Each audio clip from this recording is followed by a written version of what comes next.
Mr. Mihina, this is an important question, and addresses the heart and soul of Somali people. The former Prime Minister, Farmajo, as this person put it, can you tell us why you facilitated a deal that sacked the PM Prime Minister Mohammed? He was in office for a short 5 months, in which he brought tangible change to Somalia. And it's just, why did you remove it? I would reward this question for the person. Basically, Ambassador Higan, I think you were hearing this in Toronto, you were hearing it here in Minneapolis. Mr. Farmajo was much loved. We feel that he brought a lot of educated people from the diaspora, and he really started to change the psyche of the diaspora as far as a good governance. Would you address what led to the Kampala Agreement that helped, sack, I wouldn't say sacked him, but he actually resigned from the position. But could you kind of elaborate on that, please?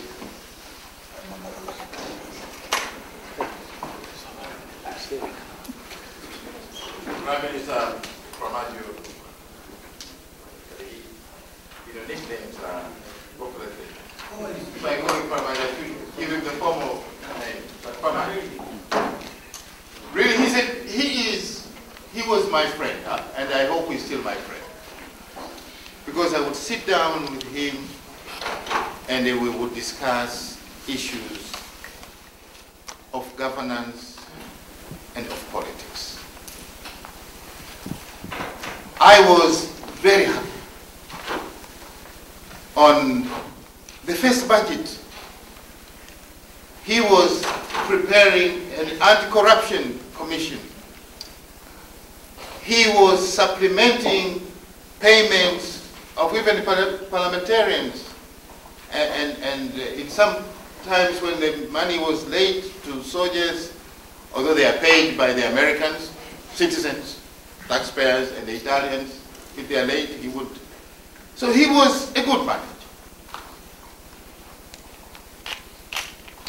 But many times I would also say, Mr. Farmajo, discuss with the president so that you can create an opportunity for political outreach. There is this instrument called the high-level committee, which is meant to be for Somali-Somali dialogue. Try to see how we can activate this. I'm not making headway with the president. This is the soul of politics. Let's get it going. I don't know what problems he was having. I discussed with him, I said, now, how do we address this political impasse, for example, between the president and the speaker? And by extension, between your government and parliament.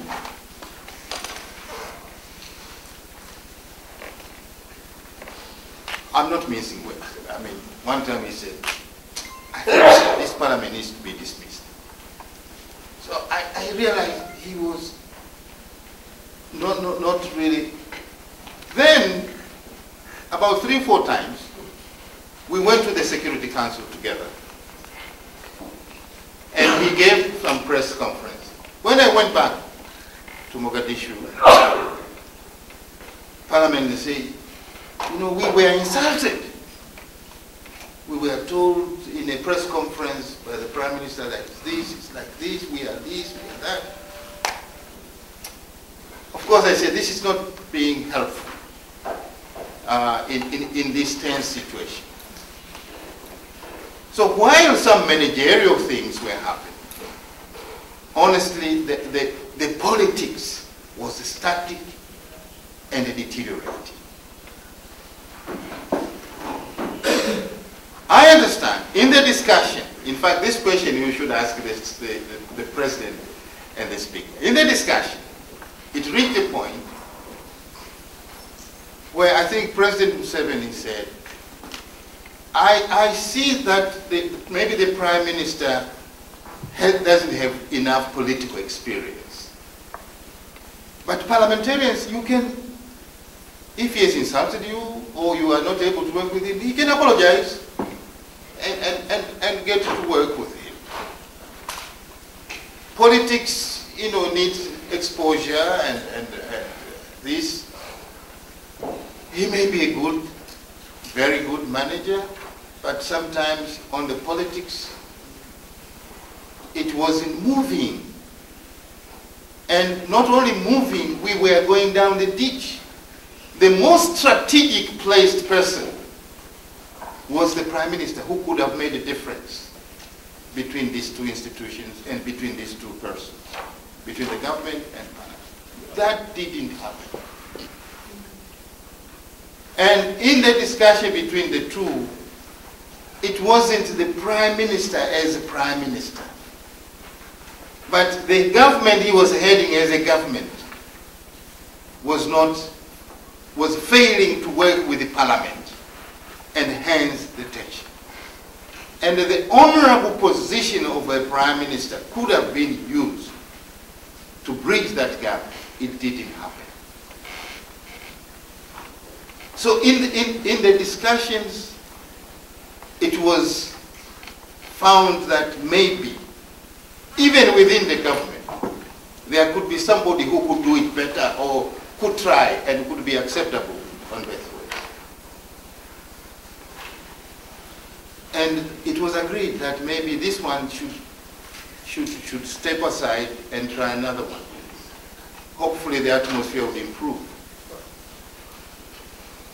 And that someone didn't come anywhere. He came from within the government. Abdul Ali. The moment his name came up, you know, it was like a spontaneous fire. They were holding him on both hands, that he was acceptable. And Parliament moved quickly to endorse his name. And Parliament moved quickly to endorse the Kampala Agreement. The rest is history. They are drinking tea together.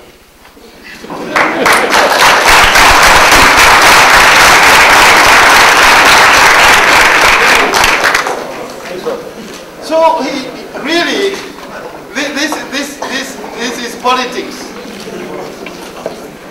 In fact, I remember President Museveni was saying, this man, Kamani, should remain around in East Africa because he has the qualities. He may not have the experience. I am ready to give him an office in Kampala to become a special envoy to East Africa and the IGAD, so that we can continue to interact with him. But I think he chose to say